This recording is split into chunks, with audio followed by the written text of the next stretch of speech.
Antes de nós lermos, queridos irmãos, o capítulo 16, que é o tema que iniciaremos nesta noite, eu quero chamar a atenção dos irmãos que muitos intérpretes falam do livro do Apocalipse como tendo sido a intenção de João escrever esse livro para consolar e fortalecer os cristãos do século I, já migrando para o segundo século, e que sofriam o agravo do Império Romano, uma vez que o culto ao imperador era uma coisa comum, não só no Império Romano, mas em outros impérios. Então os crentes, eles não se curvavam a essa ordenança e eles sofriam punições por isso. Entretanto, como eu disse, muitos intérpretes propõem que o livro tenha sido escrito com essa intenção. E eu quero discordar. E vou apresentar a minha razão para os irmãos, porque eventualmente o senhor, a senhora, assiste um vídeo, lê um texto sobre isso, e é bom que você tenha um pensamento diferente desse pensamento que é tão comum. Venha comigo, por favor, para Lucas, no capítulo 1, versículo também 1. Tendo, pois, muitos empreendido por em ordem a narração dos fatos que entre nós se cumpriram, segundo nos transmitiram os mesmos que os presenciaram desde o princípio e foram ministros da palavra, pareceu-me também a mim conveniente descrevê-los a ti, ó excelentíssimo Teófilo, por sua ordem, havendo-me já informado minuciosamente de tudo desde o princípio, para que conheças a certeza das coisas de que já estás informado. Amém. Vejam que aqui o evangelista, ele diz, a minha intenção é contar aquilo que já se conta. E o próprio texto deixa claro que Lucas não conviveu com o Senhor Jesus. O próprio texto deixa claro. Ele não é uma testemunha ocular. Ele não é uma pessoa que está narrando uma história em primeira pessoa. Veja que ele mesmo diz, já que muitos empreenderam por em ordem a narração dos fatos que entre nós se cumpriram, segundo nos transmitiram, os mesmos que os presenciaram, ou seja, não é ele. Ele ouviu de testemunhas oculares, e agora ele vai escrever. E graças a Deus pelo evangelista Lucas, sendo médico, tinha uma mente acadêmica, a gente pode perceber já no preâmbulo, Então, graças a Deus pela vida do evangelista. Mas ele diz, outros escreveram e eu decidi escrever também. Guardem isso, porque não é o que nós vamos ver lá em Apocalipse. Repito, porque muitos dizem que João escreveu na intenção de consolar os crentes que estavam sob a égide do Império Romano. E eu discordo disso. E já vou explicar a razão. Notem também que ele deixa claro, segundo nos transmitiram os mesmos que os presenciaram desde o princípio e foram ministros da palavra. E aí ele diz, pareceu-me também a mim conveniente descrevê-los. Notaram, irmãos? Ele via que havia registros escritos e ele entendeu que era oportuno que ele também escrevesse. E ele faz uma pesquisa muito profunda. O livro de Lucas, ele é muito interessante, mas ele diz, eu não sou uma testemunha em primeira pessoa. Eu estou contando o que eu ouvi. Fiz uma pesquisa e eu ouvi. E depois ele vai escrever Atos e dar continuidade ao seu escrito. No versículo 4 ele diz: para que conheças a certeza das coisas de que já estás informado. Então ele está escrevendo para uma pessoa importante, ele chama de excelentíssimo, e ele diz: você já tem ouvido falar sobre isso, mas agora eu vou fazer uma descrição pormenorizada. Agora venha, por favor, para Apocalipse capítulo 1. Você vai notar já na introdução que João não diz ter intenção alguma. Ele diz assim, Apocalipse 1, verso 1, revelação de Jesus Cristo.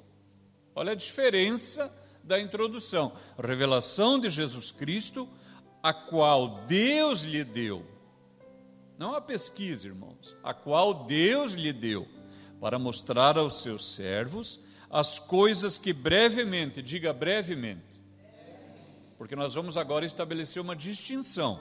Brevemente devem acontecer, e pelo seu anjo as enviou e as notificou a João, seu servo. Aqui é toda uma obra de Deus, ainda que Lucas foi inspirado, mas ele disse: eu tive uma intenção de escrever. Aqui não, aqui é toda uma obra de Deus.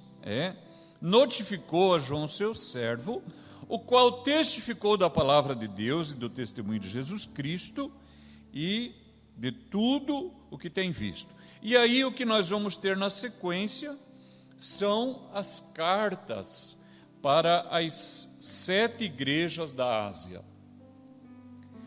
Quando a gente lê o epígrafe de cada carta, ali está o destinatário da carta: igreja de Éfeso, igreja de Esmirna, Tiatira, Sardes, Filadélfia, Laodiceia. Então aqui estão todas as cartas por nome, ok? No capítulo 4, findam as cartas. Eu chamei a atenção dos irmãos que lá nos versículos 1 e 2, ele disse as coisas que brevemente. Ou seja, ele tinha, Deus, um destinatário imediato, que eram 7 igrejas concretas da Ásia. Essas 7 igrejas que nós temos os nomes do capítulo 1 até o capítulo 3. Há quem diga, irmãos, que essas 7 igrejas, elas seriam fases que a igreja iria viver ao longo desses últimos 2 anos. Então, a primeira igreja seria a igreja de Éfeso. Então, aquele tipo de comportamento nós encontraríamos numa igreja primitiva, e conforme os séculos fossem passando, nós encontraríamos essas características nas igrejas ao longo dos séculos, e que nós seríamos, portanto, a igreja de Laodiceia, que não é fria nem quente. Então, essa é uma interpretação. Irmãos, é uma possibilidade, mas ela teve um destino primeiro, que são aquelas 7 igrejas. Os irmãos entendem o que eu digo?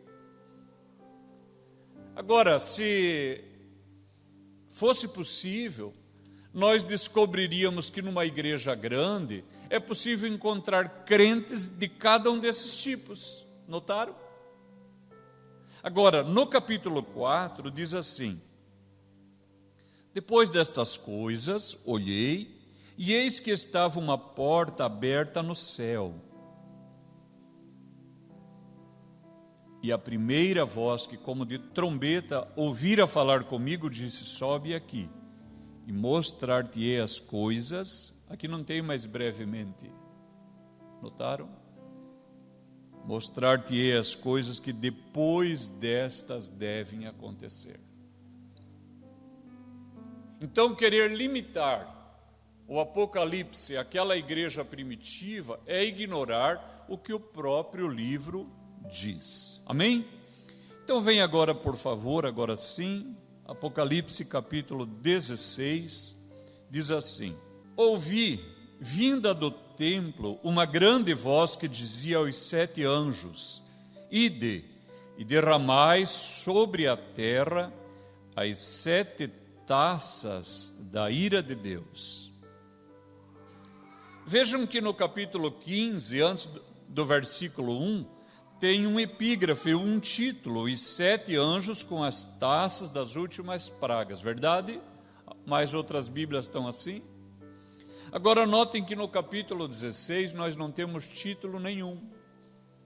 Por quê? Porque os editores entendem que o capítulo 15, ele está nos conduzindo para os eventos do capítulo 16, é como se fosse um único texto, tá bem? Ainda que sejam movimentos diferentes, é um andamento só, ok? E aí diz, ouvi vinda do templo. Guarde a sua mão, por favor, e abra no capítulo 1, no versículo 12. E virei-me para ver quem falava comigo, e virando-me, vi. É isso que você achou aí? E virando-me, vi. No versículo 17 diz assim, eu quando ouvi. Tá bem? No versículo 10 do capítulo 1, diz assim, eu fui arrebatado em espírito no dia do Senhor e ouvi atrás de mim. Vem ainda para o capítulo 5, o versículo 11 diz assim, e olhei e ouvi a voz de muitos anjos. Irmãos, eu não vou cansar você com todas as referências que eu tenho anotado aqui, mas quando você lê outra vez Apocalipse, presta atenção na quantidade de vezes que João usa a expressão, eu vi, eu ouvi. Notaram? Ele está dando testemunho pessoal, eu vi. Alguma vez alguém já duvidou de você e você até se irritou e disse, mas eu vi. É isso que ele está fazendo, ele está dizendo, eu vi, eu ouvi. Não é que me contaram, eu estava lá, eu vi, eu ouvi. Irmãos, esse esforço continuado do apóstolo é para assegurar a nós, os ouvintes, de que aquilo que ele fala, o testemunho que ele dá, é verdadeiro, é confiável. Você pode ancorar a sua fé, você pode fundar a sua fé, porque ele teve uma experiência real. Ele falou assim, eu vi, eu ouvi. Contudo, irmãos, não são somente esses os dois fundamentos para nós crermos no testemunho dele, mas porque quando lemos, vocês já viram isso, reiteradas vezes, eu ancorei o discurso de João e às vezes a minha argumentação no depoimento de Salmos, de Daniel, de Ezequiel, de Zacarias, de Malaquias, perceberam, irmãos? Então, a palavra de Deus, ela dá testemunho também de que isso que nós estamos aqui vendo é plenamente confiável. Aleluia. Irmão, você pode fundar a sua fé na palavra de Deus, Deus é plenamente confiável. Algumas coisas, irmãos, saltam diante dos nossos olhos quando estudamos Apocalipse. Que Deus é soberano, que todas as coisas estão sempre no controle do nosso Deus, que Ele tem poder e domina sobre tudo, que a salvação vem de Deus e que nós estamos caminhando para Deus, que há um céu que nos espera, que o crente fiel, ele receberá a coroa da vida e o ímpio rebelde receberá a justa punição pelos seus pecados. Essa é uma verdade frequente no transcurso do livro de Apocalipse. E aí ele diz, ouvi vinda do templo uma grande voz que dizia aos 7 anjos, ide e derramai sobre a terra as 7 taças da ira de Deus. Notem, queridos irmãos, que no capítulo 15, versículo 8, diz assim, o templo encheu-se com a fumaça da glória de Deus e do seu poder. Ninguém podia entrar no templo, até que se consumassem as 7 pragas dos 7 anjos. E eu disse na última semana que ministramos, que quando nós estudamos o tabernáculo, o templo de Salomão, frequentemente o sacerdote, o sumo sacerdote, estão ali no lugar santo. E eles estão fazendo intercessão, oração, suplicando a misericórdia de Deus pelo povo, fazendo holocaustos pelos pecados. Então vejam, enquanto os sacerdotes estão ali dentro, há misericórdia, eu disse. Mas quando todos saem por causa da presença da glória de Deus e eles não suportam ficar ali, então não tem mais misericórdia, porque não tem mais ninguém para fazer essa intercessão. E o texto diz, ninguém podia entrar no templo. Agora vejam, se ninguém podia entrar no templo, quem é que diz, ide e derramai sobre a terra as 7 taças da ira de Deus? É o próprio Deus. Se você veio acompanhando, você viu que, dependendo do evento, um dos seres viventes, um dos anciãos, ou um anjo, claro que sempre representando Deus, mas ele dava uma ordem. Aqui não, aqui o próprio Deus diz, ide e derramai sobre a terra as 7 taças da ira de Deus. Irmãos, aqui é o escatom, chegou o final, não tem mais eventos futuros. É verdade que o livro tem uma progressão, nós já falamos sobre isso, porque eventualmente são cenas que se sucedem para que melhore a nossa compreensão, mas aqui o fim chegou, e nós já vamos ver isso mais claramente. Então o próprio Senhor diz, ide derramai sobre a terra as 7 taças da ira de Deus. O versículo 2 diz, e foi o primeiro, e derramou a sua taça sobre a terra, e fez-se uma chaga má e maligna nos homens que tinham o sinal da besta e que adoravam a sua imagem.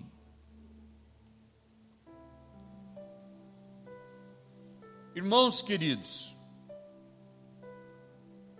essa palavra chaga má e maligna, ela comporta todo tipo de ferida. Você pode pensar em cânceres, tumores, furúnculos, miomas, caroços, doença de pele, tudo esse ambiente de dor, de angústia, de desesperança, de dores profundas, porque você viu, só chaga má já seria suficiente, mas diz, era uma chaga má e maligna. Agora vejam, quando veio a público, ou quando se propagou, se alastrou o Covid-19, você que antes podia comprar ivermectina para tratar piolho e podia comprar quantas caixas quisesse, a hora que quisesse, aí você passou a necessitar de uma receita. E eu vi um jornalista explicando, ele disse, a receita é para limitar o consumo, porque senão a pessoa que precisa de fato, que está em desespero, que está num tratamento médico, ela não tem acesso, porque já acabou. Agora vejam aqui, irmãos, a taça foi derramada sobre a terra e fez-se uma chaga má e maligna. Ou seja, num instante vão se esgotar esses medicamentos para dor, para queimadura, para inchaço, para infecção, para inflamação. Os hospitais, os postos de saúde, irmãos, eles vão rapidamente descobrir que explodiram todos os limites.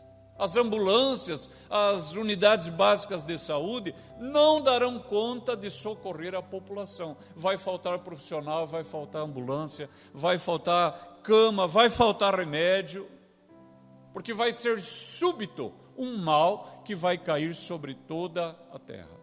É o que está dito aqui.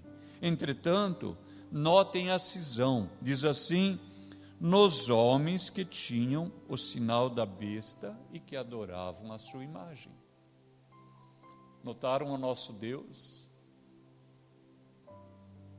Ele vai pôr um limite. Ele vai dar um basta. Aleluia. Venha comigo para Êxodo capítulo 8, o versículo 22. E naquele dia eu separarei a terra de Gósen, em que meu povo habita, a fim de que nela não haja enxames de moscas, para que saibas que eu sou o Senhor no meio desta terra. Esse é o nosso Deus, irmãos. Olha só, vai ter enxame de mosca em todo lugar. Irmão, a mosca é um bicho natural. Se você jogar um alimento de mau jeito em algum lugar, em pouquinho tempo vai ter mosca. E elas vão se multiplicar rapidamente.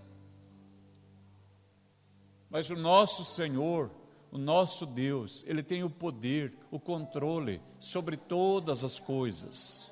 Vai ter mosca no Egito que vocês vão entrar em pânico, mas na terra de Gósen, em que habita o meu povo, ali não vai ter mosca, para vocês saberem que eu sou o Senhor no meio desta terra.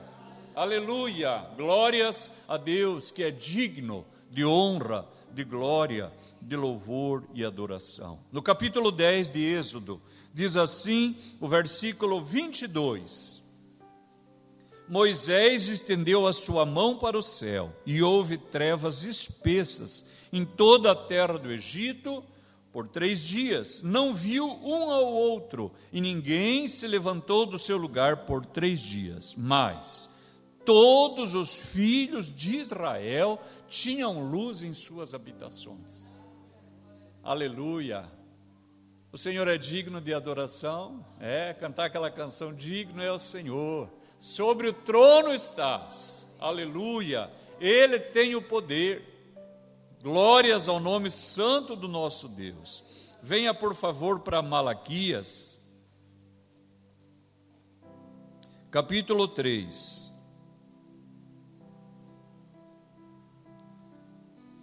O Senhor fala do dizimista, depois fala daquele que reclama, que diz não adianta servir ao Senhor.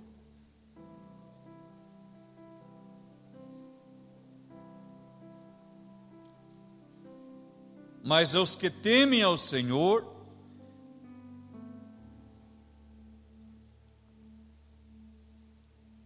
continuam confiantes no nosso Deus. E aí há uma promessa no versículo 17, Malaquias 3,17. E eles serão meus, diz o Senhor dos Exércitos. Naquele dia que farei, serão para mim particular tesouro. Poupa-los-ei como um homem poupa ao seu filho que o serve. Então vereis outra vez a diferença entre o justo e o ímpio, e entre o que serve a Deus e o que não o serve. Notaram, irmãos? Os homens não são todos iguais, não estão todos no mesmo patamar diante de Deus. O Senhor fará separação entre o seu povo e o povo ímpio. E ainda no capítulo 3, no versículo 10 de Apocalipse 3, versículo 10, você sabe de cor esse texto, diz: como guardaste a palavra da minha paciência, também eu te guardarei da hora da tentação que há de vir sobre todo o mundo, para tentar os que habitam na terra. O Senhor te guardará. Aleluia. E eu me sinto confiante para dizer, Ele está guardando agora. Aleluia. Nós, irmãos, precisamos ser honestos com aquilo que cantamos. Nós cantamos todos maravilhados. Mesmo que eu ainda não vejo, mesmo que eu ainda não sinto, eu sei que estás agindo. Irmãos, você tem que fazer uma escolha. Ou você não canta o hino, ou você canta e confia. E eu sei que Deus está agindo agora. Aleluia. Deus está provendo agora, operando milagre agora, manifestando o seu poder agora. Eu sei que estás agindo, mesmo quando eu ainda não vejo, mesmo quando eu ainda não sinto. E aqui em Apocalipse 16, Versículo 2, é feita a separação. Sobre uns será derramada uma chaga má e maligna. Em quem? Nos homens que tinham o sinal da besta e que adoravam a sua imagem. No versículo 3 diz assim: e o segundo anjo derramou a sua taça no mar, que se tornou em sangue como de um morto, e morreu no mar toda a alma vivente. Venha, por favor, para capítulo 6 de Apocalipse. Diz assim o versículo 6.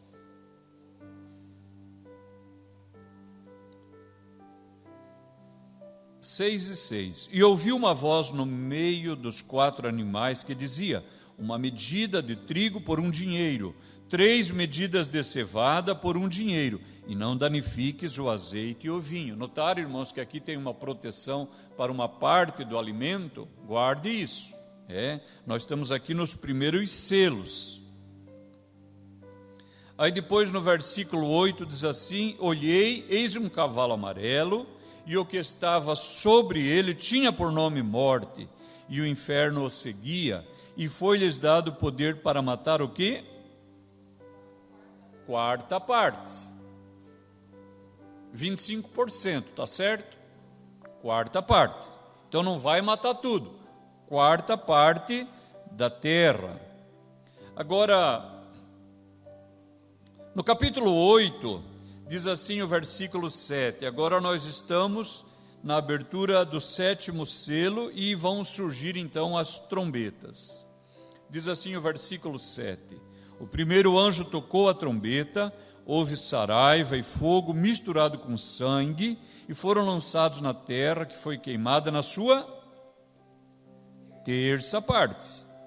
E queimou-se a 1/3 parte das árvores, e toda a erva verde foi queimada.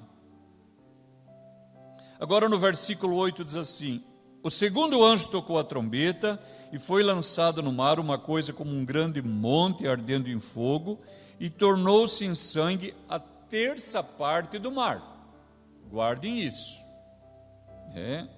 E depois no versículo 10 diz: o terceiro anjo tocou a trombeta, e caiu do céu uma grande estrela ardendo como uma tocha, e caiu sobre a 1/3 parte dos rios, que se tornaram amargas, é o que diz o versículo seguinte. Mas quando você volta para o capítulo 16, o versículo 3 diz assim: o segundo anjo derramou a sua taça no mar, que se tornou em sangue como de um morto, e morreu no mar toda a alma vivente. Os irmãos perceberam o acirramento do juízo, o agravamento? Irmãos, quando eu digo agravamento, não digo mais agora que é sequencial como vimos antes, ou paralelamente, não é isso. É porque as taças, elas são todas derramadas de uma vez. Isso aqui é uma descrição sequencial para a gente entender. Mas o Senhor disse: derramem sobre a terra as 7 taças, vai derramar tudo de uma vez só. Isso aqui vai ficar inabitável. É terrível pensar que alguém consiga ainda sobreviver por algum tempo, porque diz: morreu no mar toda a alma vivente. Essa semana, para tentar ter uma ideia da dimensão disso, eu li uma página virtual da National Geographic de 2018, que dizia que em 2016 foi tirado do mar de alimento 170 milhões de toneladas. Já pensou? A gente nunca para pensar quanto alimento que sai do mar. Em 2016, 170 milhões de toneladas de peixe e outros animais marinhos. E depois, no site do Ministério da Agricultura, estava dito que em 2018, agora, então mais recentemente, o mercado que girou em torno da pesca foi de 400 bilhões de dólares. Ou seja, morrendo a vida no mar, Porque não diz aqui, diferente lá que teve problema nas naus, aqui não fala isso. Mas morrendo a vida marinha, vai ter um colapso financeiro. Imagine quantas perdas de emprego, falência de indústrias que dependem disso, o alimento que chega na mesa através desse trabalho, isso vai perecer tudo. Porque morreu toda a alma vivente que havia no mar. É isso que vai acontecer. E depois, no versículo 4, diz assim: o terceiro anjo derramou a sua taça nos rios e nas fontes das águas e se tornaram em sangue. Nós vimos antes, lá era 1/3 e as águas se tornavam amargas. Aqui não. Aqui todas as águas dos rios e das fontes se tornaram em sangue. Queridos irmãos, esse não é o lugar para a igreja, esse não é o lugar para a noiva de Cristo. Por isso, irmãos, quando eu leio esses textos, eu fico ainda mais convicto de que o Senhor arrebatará a sua igreja antes, e eu estarei lá, irmão, e você esteja também. Não perca a sua salvação. Por que você a trocaria? O que há de tanto valor que compense você abrir mão da sua salvação e de morar com Cristo, para ficar aqui com os crentes que negligenciaram, que pagarão com a sua vida? Não faça isso. Não faça isso. Reconcilie-se com Deus. Volte-se para Deus. Ele é clemente, Ele é misericordioso. O Senhor é bom. Aleluia. O mesmo João escreveu: se confessarmos os nossos pecados, Ele é fiel para nos perdoar os pecados e nos purificar de toda a injustiça. Se você vê que há algum pecado na sua vida, que há alguma coisa errada, acerte-se com Deus. O tempo oportuno é agora, irmãos. O tempo oportuno é o tempo que se chama hoje. Não negligencie. Vamos junto para o céu, meu irmão. Aleluia. Confie na obra bastante e suficiente de Cristo. Aí no versículo 5 diz assim: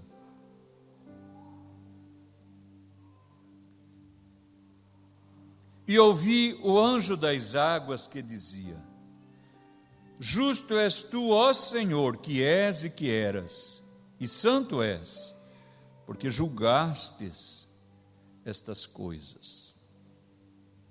Olha o que diz no capítulo 7:1.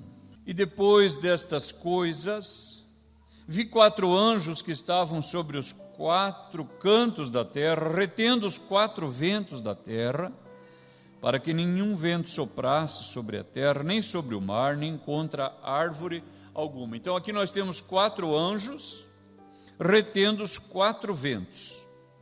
Depois no capítulo 8,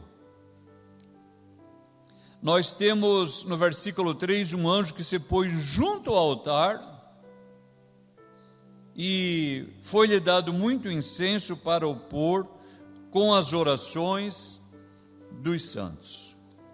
Agora vejam, queridos irmãos, nós temos lá um anjo retendo o vento, depois a Bíblia se refere ao anjo do fogo, e agora aqui nesse versículo que nós lemos, diz assim no versículo 5, ouvi o anjo das águas.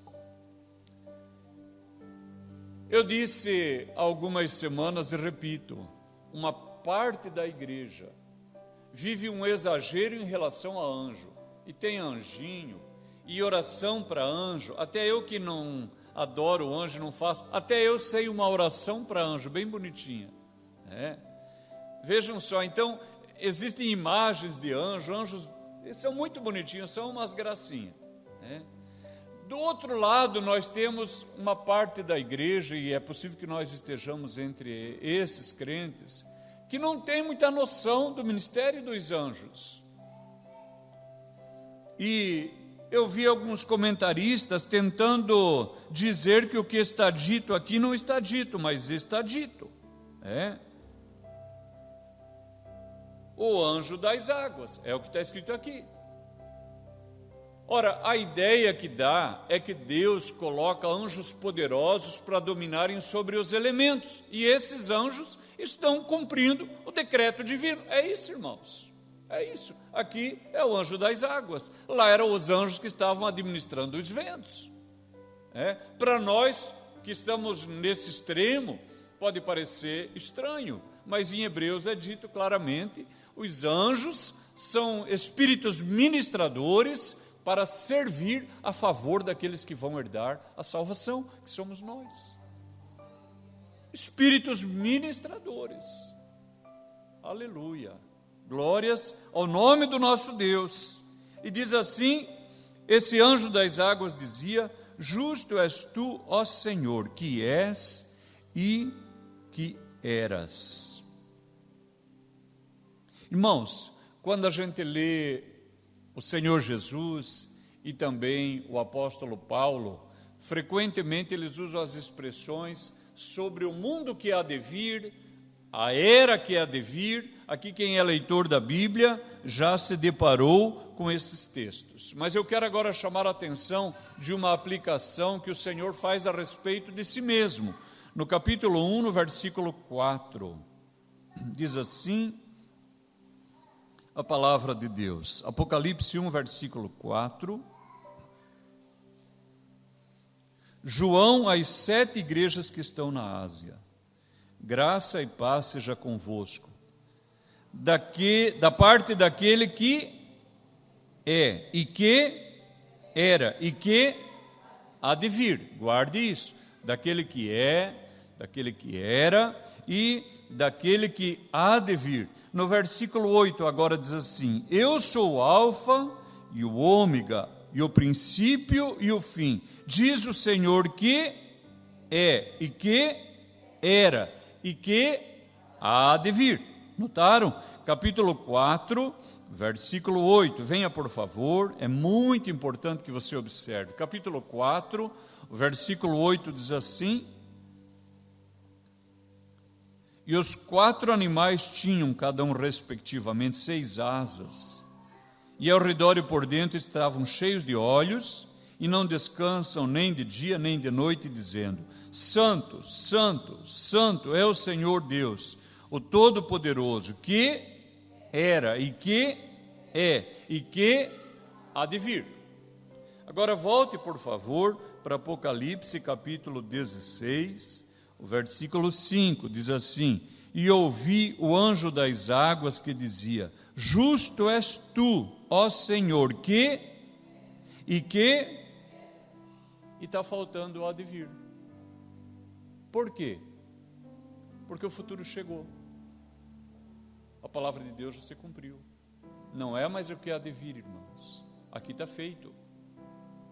Aqui está feito. Isso aqui é uma palavra terrível, irmãos. Tá, terrível. Olha o que diz no versículo 17. Diz assim: e o 7º anjo derramou a sua taça no ar, e saiu grande voz do templo, do céu, do trono. Lembra que não tem ninguém lá dentro. E o que é que ele diz? Está feito. Irmãos, aqui nós temos uma contraposição. Quando o Senhor Jesus morre, a sua última palavra é tetelestai. Está feito, está consumado, está pago. O tempo da salvação é pleno agora. Toda a salvação é possível em Cristo Jesus. Os irmãos entendem? A porta está completamente aberta. Irmãos, ninguém vai para o inferno porque peca, vai porque não se arrepende, porque a porta está aberta, está pago, o pecado está pago. Mas agora nós já estamos no futuro, não tem mais salvação, está feito. Então o Senhor não é mais aquele que era e que é e que há de vir, porque o há de vir já chegou. Aleluia. A palavra de Deus é perfeita, e o nosso Deus, Ele é justo e fiel. Glórias ao nome maravilhoso do Senhor. Diz assim: justo és tu, ó Senhor, que és e que eras, e santo és, porque julgastes estas coisas. A própria santidade de Deus exige o seu juízo contra o rebelde.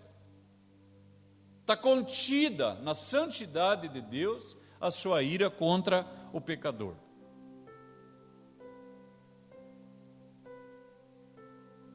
E não caio nessa cilada de que Deus odeia o pecado e ama o pecador como se o pecado fosse um ente.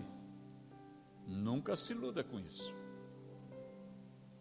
Aquele que não se arrepender, aquele que não desistir de si mesmo e aceitar a salvação que há em Cristo, ele receberá a justa ira de Deus.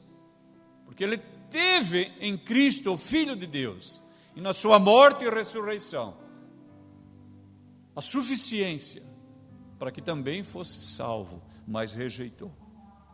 E diz assim: visto como derramaram o sangue dos santos e dos profetas, também tu lhes deste a beber o sangue, porque disto são merecedores. Também tu lhe deste sangue a beber, porque disto são merecedores. Irmãos, para a igreja de Sardes, volte um pouquinho, por favor. Diz assim no versículo 4, capítulo 3, versículo 4. Mas também tens em Sardes algumas pessoas que não contaminaram suas vestes, e comigo andarão de branco, porquanto são dignas, são merecedoras. Notaram? Não contaminou a veste, a pessoa não contaminou, então ela anda de veste branca com Cristo, porque ela é digna. Os irmãos entenderam a reciprocidade? A pessoa não contaminou. Irmãos, todos nós aqui lutamos frequentemente e diariamente contra o pecado. Já reparou? Todos nós lutamos. Não queremos que o pecado contamine nossa mente, nosso vocabulário, as coisas que olhamos, que ouvimos, nós não queremos. E quando nos sentimos manchados, vamos a Cristo, pedindo que Ele nos limpe, não é assim? Olha só, aí Jesus tem uma promessa para esse crente. Aleluia. Não contaminaram suas vestes, então andarão comigo de branco, porque são merecedoras. É a retribuição. Agora o que vai acontecer aqui? Versículo 6. Como derramaram o sangue dos santos e dos profetas, também tu lhes deste sangue a beber, porque são dignas. É isso que está falando.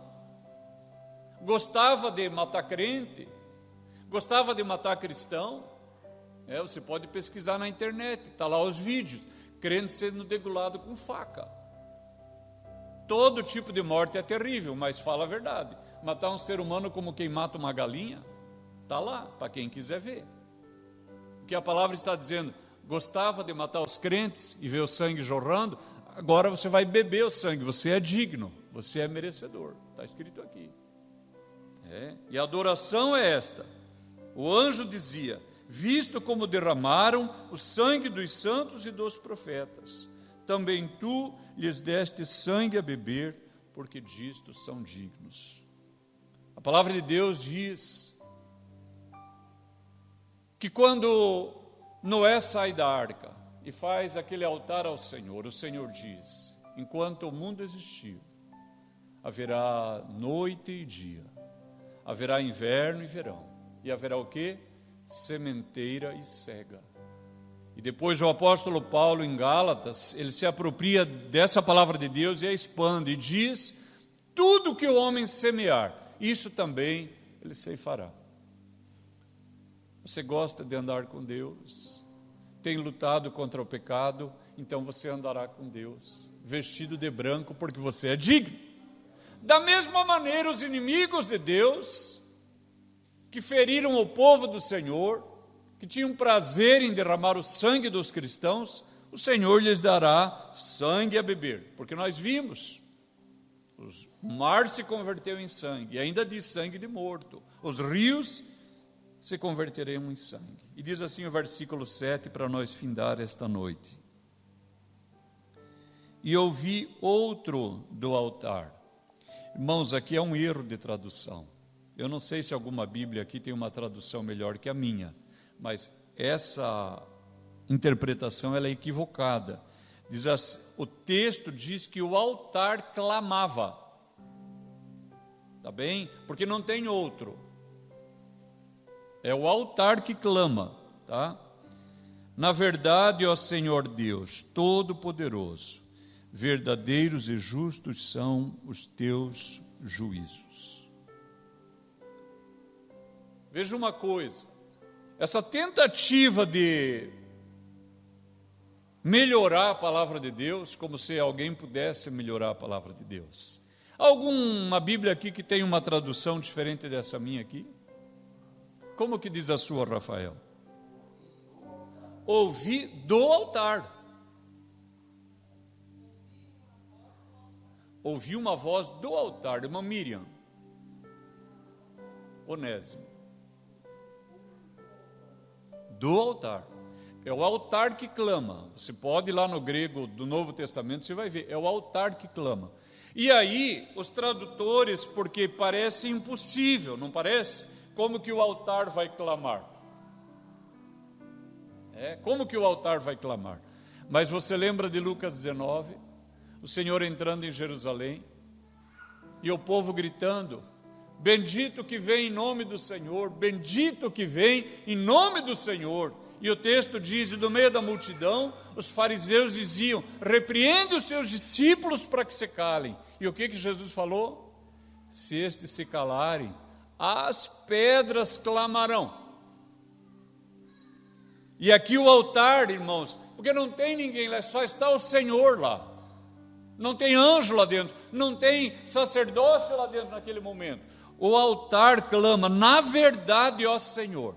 É como se a coisa inanimada, como se a matéria inanimada, se é possível pensar no céu em coisa material, mas como se a coisa inanimada, de repente abrisse a sua boca e dissesse: na verdade, ó Senhor Deus Todo-Poderoso, verdadeiros e justos são os teus caminhos. Aleluia, glórias a Deus. Veja o que diz no versículo 2 do capítulo 15, para nós orarmos. E viam como o mar de vidro misturado como fogo, e também os que saíram vitoriosos da besta, da sua imagem, do seu sinal, e do número do seu nome, que estavam junto ao mar de vidro, e tinham as harpas de Deus, e cantavam o cântico de Moisés, servo de Deus, e o cântico do Cordeiro, dizendo: grandes e maravilhosas são as tuas obras, Senhor Deus Todo-Poderoso. Justos e verdadeiros são os teus caminhos, ó Rei das nações. O que é possível perceber, irmãos, em leituras que já fizemos, no céu, os anjos adorando a Deus, depois a igreja adorando a Deus, e agora a coisa inanimada adorando a Deus, para deixar claro que Ele é digno de louvor, de glória, de adoração, de honra. Aleluia, aleluia. Eu queria ter uma boca gigantesca para dizer aleluia, aleluia, de todo o meu coração, de toda a minha alma. Aleluia. Você gostaria de se curvar onde você está e adorar a Cristo e adorar o nosso Deus, para quem são todas as coisas. Aleluia. Nós te louvamos, Senhor. Nós estamos unidos a todos os que te adoram em espírito e em verdade. E nós sabemos que se nós nos calarmos, a coisa inanimada te adorará. Mas não nos calaremos, aleluia, não nos calaremos. Aleluia, o Senhor é glorificado cada dia na nossa casa, na nossa mesa, nas nossas orações, na vida dos nossos filhos. Quando os trazemos à tua casa, aqui muitos pais trouxeram seus bebês, crianças pequenas, para dizer: Deus é real, Deus é vivo, Deus é poderoso. Receba o louvor, receba a adoração, Senhor, receba as ações de graça. Ó Deus, temos prazer de te adorar, com ministério de louvor, com instrumentos, Pai, com cânticos. Ó Senhor, aleluia. Receba a adoração, receba o louvor, Senhor. Ó Deus, sejam benditos todos os que te adoram, sejam abençoados os que te amam, Senhor. Ó Deus querido, abençoe a igreja. Ó Deus, em toda parte, em todos os lugares onde o teu povo se reúne para te adorar, manifeste-se, para que todos saibam que o Senhor é o Deus vivo, o Deus todo-poderoso, para quem todas as coisas são possíveis. Aleluia. Suba este culto para a tua glória, suba o nosso louvor para a tua glória.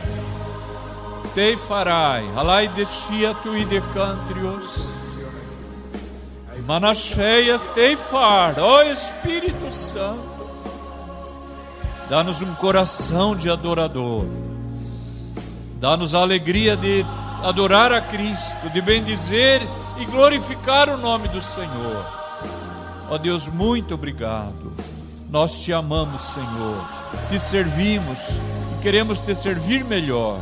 Ajude-nos a sermos gratos. Ó Senhor, receba este culto, no nome de Jesus. Amém e amém. Aleluia. Graças a Deus, aleluia.